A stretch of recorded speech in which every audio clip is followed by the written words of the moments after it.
What a Saturday. What a weekend in Ann Arbor. Clayton Sayfie here with the Wolverine.com. We're here to break down Michigan's 30-24 win over Ohio State, different aspects of the game, what it all means. We'll give you our 5 biggest takeaways. But before we do that, if you're watching on YouTube, make sure to like the video if you're excited about Michigan's 3rd straight win over Ohio State. Hit that thumbs up button. Hit the subscribe button as well. We're going to have tons more content coming from not only this game, but also the rest of the way as Michigan prepares for the Big Ten championship, for the college football playoff, most likely as well. And leave us a comment under the video too. If you're watching on YouTube, tell us what you were drinking after the game to celebrate. Tell us what kind of meal you had. I know food tastes better when you beat Ohio State from talking to different Michigan fans. What kind of cigar did you smoke? Let us know in the comments below. As always, as well, head to the Wolverine.com. We got all of your content there as well. $1 gets you 2 months of premium access with us. So that's going to take you through potentially the national championship here. So you're going to want to take advantage. Promo code UM1. UM in the numeral 1 is for YouTube and podcast viewers and listeners only. So that's your exclusive promo code right there. So check us out at thewolverine.com. Let's get right into it. Takeaway number 1. The old season's over. The old regular season's over, and it is Michigan again. Michigan. 3-peat over Ohio State. 3rd straight win. Back to Indianapolis. Back to the steakhouses of Indy on Friday night. Back to meeting up with friends and family on Saturday. Michigan fans all over the place, invading, taking over Indianapolis. It's becoming routine at this point, but Michigan has further cemented that it has flipped this rivalry against Ohio State. And this was an important one. You win the 2 in a row in 2021 and 2022 in beatdown fashion both times. The one last year in Columbus, extremely impressive what they did, winning 45-23. They outscore Ohio State 28-3 in the second half. But this may be the most important of them all. This was perhaps the biggest regular season game in either program's history. This was everything on the line from an on-field standpoint. Winner goes to Indy. Winner goes to the college football playoff. Loser probably goes home based on the way the college football landscape at the top right now is looking. Things could obviously change for Ohio State, but you also have the off-field stuff. Chiron Moore is the interim head coach going against Ryan Day, trying to get his first win over Michigan since 2019. Jim Harbaugh is watching presumably at home, which is incredible to say after everything that has gone on. And I'm sure he had a big smile on his face Saturday throughout the game at different points, probably was a grit in his teeth at other points, and then certainly a big smile and jubilation after the game as well. But you knew what Ohio State fans were going to say if Michigan lost this game. They would have tried to invalidate the prior 2 wins over the Buckeyes, but Michigan on the field in a tough, hard-fought game, close the entire way, momentum shifts back and forth, is able to come out on top.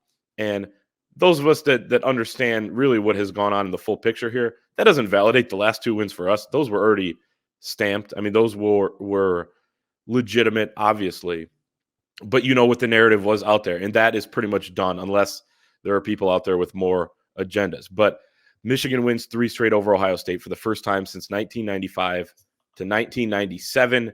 And just like the 90s, when Michigan was winning at that type of level, Michigan has the mental edge over Ohio State. You could just feel it in this game that no matter what happened, you kind of had an inkling that it was going to be Michigan that would rise to the occasion. Now, there are a lot of reasons for that, just based on, I think Michigan's been the better team overall all season long. I know the last couple of weeks, you beat Penn State on the road, top 10 team, but then the Maryland game, everyone's talking about that in such an overblown narrative. Ohio State beats Minnesota by a lot. Michigan scrapes by against Maryland on the road.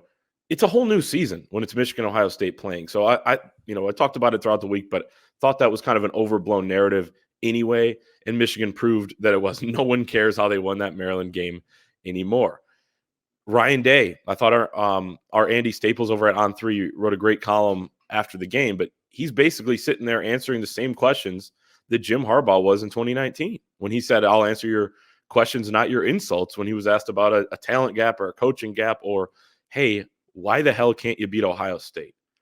And I think they just didn't beat Ohio State at that point. Ohio State was an elite program. They're coming off the Urban Meyer years at that juncture. And he could beat Ohio State. He just hadn't yet. And now he has 3 times in a row. This is still his team this year. And that's kind of where Ohio State is at. You leave this game, and that's why we started with this takeaway, because you leave this game thinking about the big picture, thinking about the future, thinking about where your program's at. And Michigan fans feel very good about all those things at this point.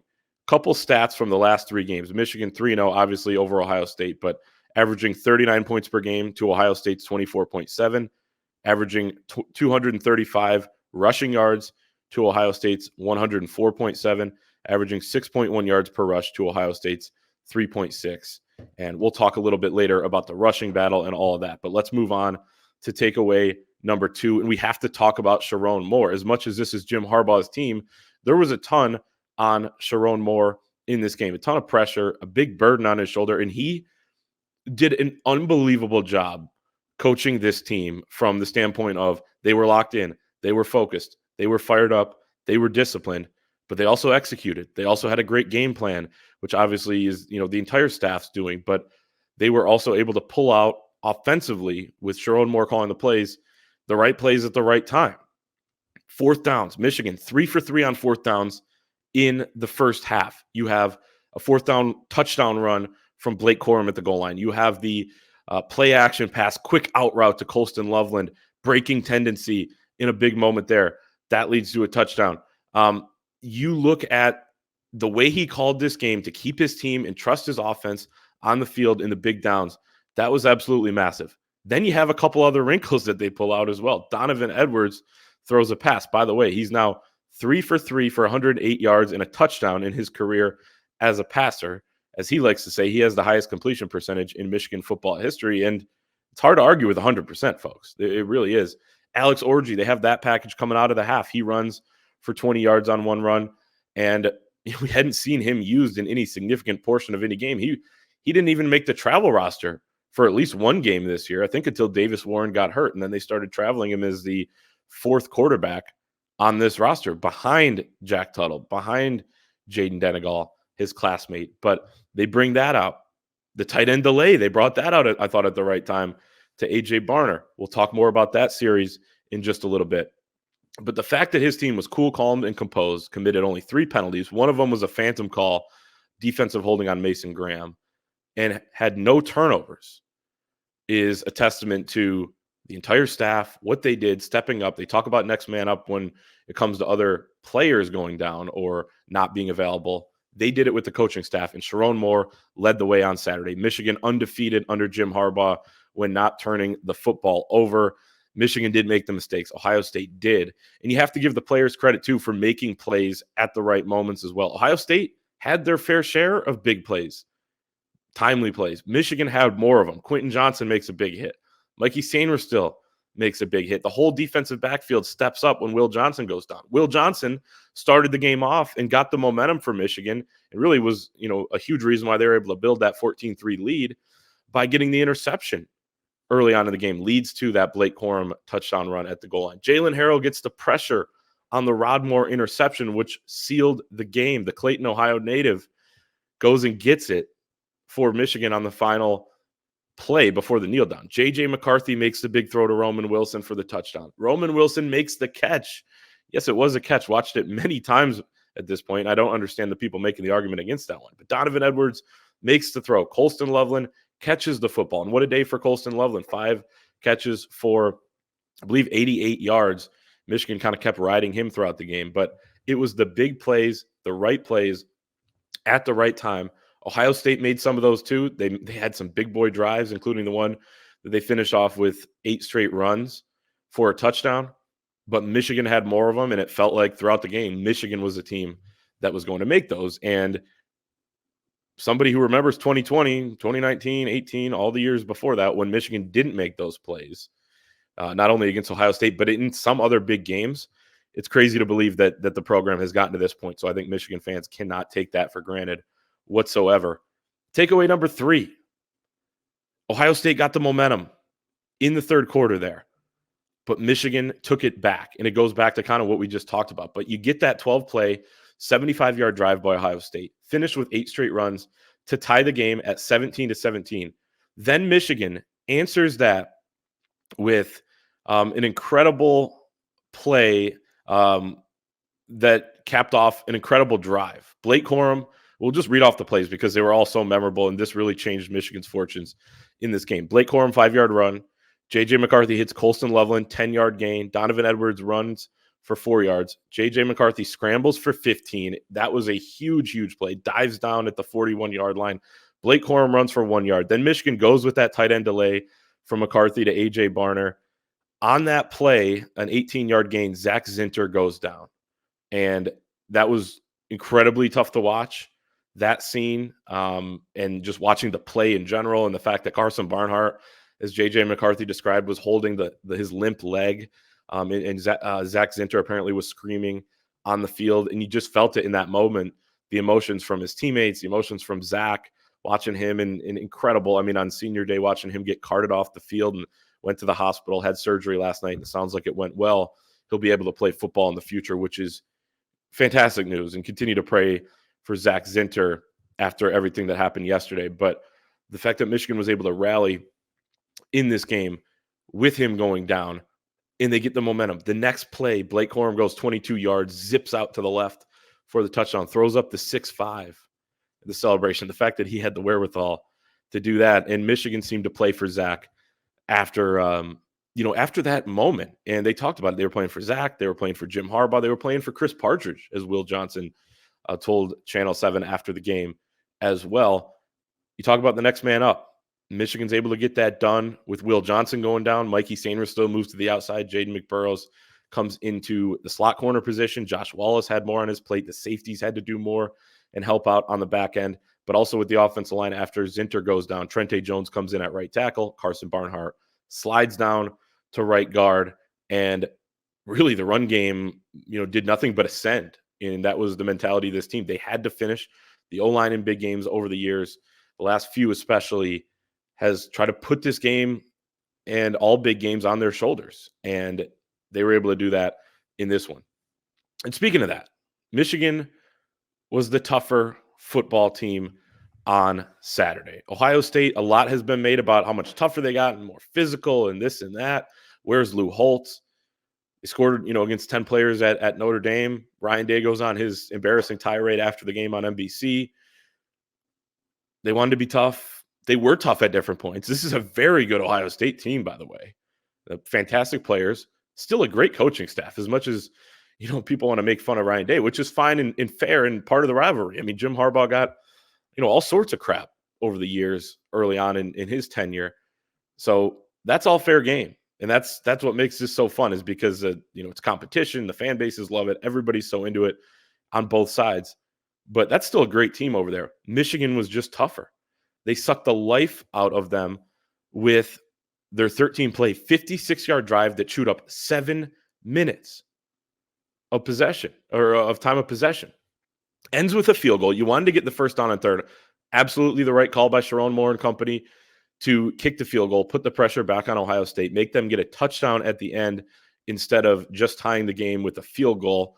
And, look, they made a couple plays even down there to get it down, but Rod Moore makes the interception. Michigan in the second half, 122 rushing yards. It was really tough sledding in the first half. I believe their longest run was 5 yards. They were having no success, and it felt like, frankly, there were a couple wasted plays running the football early on in that game, especially some of the ones to Donovan Edwards. But Ohio State makes their big boy drive. Michigan answers. Michigan completely took the momentum back, and it just felt like they were not going to lose that game at that point. Got to read the Roman Wilson quote. Was a little surprised that Mason Graham was a little surprised sitting next to him, too, that he went on that. But he's a senior. I don't think he's going to be playing in this game or against anyone in college football again after this year. So he says, quote, "I told the receivers this whole week, you got guys who you want to put on the Louis V, the $1,000 outfit. You want to act hard. But when we were out there, they're not hard. I saw the film. You're not tough. I don't think I'm the toughest guy in the world, but I'm out there. I'm getting physical. I don't think they wanted it like how I wanted it." So he said, definitely not. Those are his words to the question, is Ohio State tougher than they were in the past? Pretty much says it all at that point. Takeaway number 5, epic scene at the Big House, an emotional day at the Big House, senior day. at the big house for Michigan 4th, 5th, and 6th-year players. Some of them can still come back. We got the article up at the Wolverine.com. Just search back a little bit because we've had a little, quite a bit of content. But on Friday night, talking about how much eligibility each of those guys who got honored has left.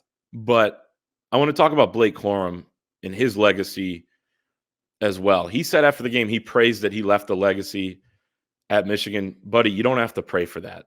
I mean, I love that, his faith and how spiritual he is and all of that. I'm not saying that, but Blake Corum, you left a legacy at Michigan, a great one, a legendary one for the Wolverines. The fact that he's even still on this football team after the kind of season he had in 2022 is incredible. He wanted to come back not only to win on the field, but to help in the community, to be around, to lead this team, to be a captain, to lead the team again to 12-0.